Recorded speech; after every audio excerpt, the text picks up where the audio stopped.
As you know, Sundance is one of our biggest attractions here in Park City. Every winter, we get tons of filmmakers, budding writers, and actors that come in to share their stories, but it doesn't always stop there. We have amazing shooting locations here that keep people coming through all year long. And today I am joined by Tuwaine Barrett. Now you're here actually for not just a little independent film, you're headed to LA from here for the premiere of Spider-Man. Yes, I am, yeah. But earlier on, your film, The Last Tree, was here at Sundance. Yeah. So tell me a little bit about this film. You told me it's about the journey of a boy who learns about his roots and kind of assimilates into different social situations and different societies.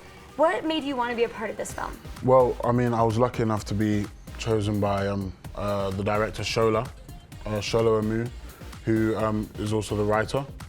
And when I read the script, I actually went up for one of the other parts.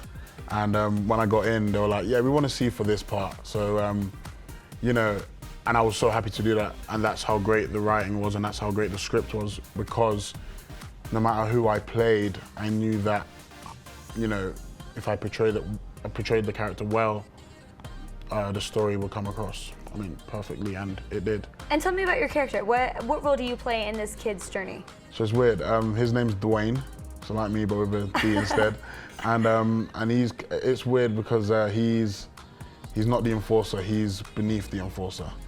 So he's kind of, you know, he's like the backup plan, and he's not always the brightest, and he's very much in his own world. And you can tell, like, he doesn't want to do what he does, but he has to in order to get by. I mean, a lot of people do in our society nowadays, so yeah.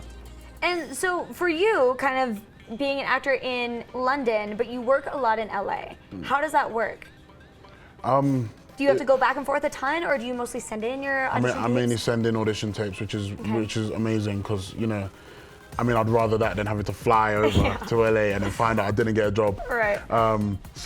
But like, I mean, the prospect of coming to LA and meeting people and going up for stuff, it's amazing, because, you know, there are some people that obviously don't want to come to London, and for you to go over to see them and be in their space, and for them to see if you can adapt, is a very good quality to have, I think.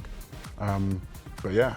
And at this point in your career, I mean, how do you choose your roles? Because something like Spider-Man, we're never going to turn down a role in Spider-Man. No, that's just how it is. Yeah. You'll actually see him in the trailer that's been circulating all over the world as the cop with the great sassy line of, "Give it to me." You gonna be the next Iron Man now? I love it. But I mean, for something like Sundance, it's obviously smaller, it's kind of a risk, because you don't know, you know, if this is going to blow up huge. But how do you choose your roles? So not at the moment, I don't have the luxury of picking and choosing. Like, so a lot of the time, it's like, if I get sent something, I'll be like, okay, I'll go up for it. I mean, there have been a couple of projects where I've seen the script and I've seen the character and I'm like, that's not me. Yeah. And the way I choose that is if the character resonates with me, if I think the story is, I mean, one to be told for a very long time. I think a lot of good film can be watched years and years and years to come, do you know what I mean? So I always look at that. But mainly how well I can portray a character and make it different for me, but at the same time, have similar qualities that I have, just so I can bring something that no one else can bring to the table. So in that sense, if I can find that in a character, then I'm definitely gonna go up for it, for sure.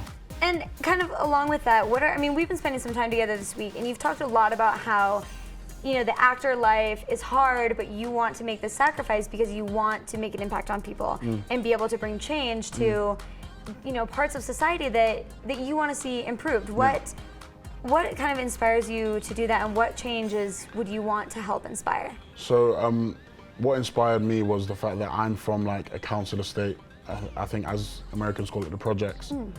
And growing up, like, you know, we have dreams, but not all the time dreams are, you know, our dreams are made. And I kind of found myself getting into the routine of just sitting back and not really caring and it affected how I was around people and how I was around my family, and that was never a good thing.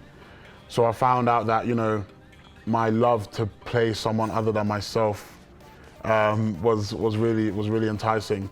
And for me, I mean, for me now, the things that I'm doing, I'm getting a lot of texts and a lot of phone calls from people that I grew up with being like, what you're doing is very inspiring to me or whatever. And when I started realizing that I could actually have an impact on people's lives, that's when I started to take this more seriously and actually, you know, wanting to go the extra mile, not only for my family, but for my community as well. And I know that my community isn't the only one that's, you know, struggling with many things. So knowing that, and knowing that I can broaden my horizon of like influence, positive influence, is something that really excites me. And yeah.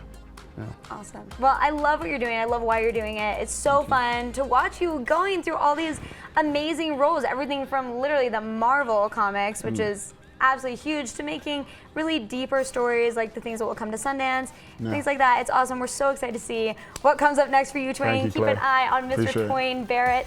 We'll be back with a lot more, so stick around.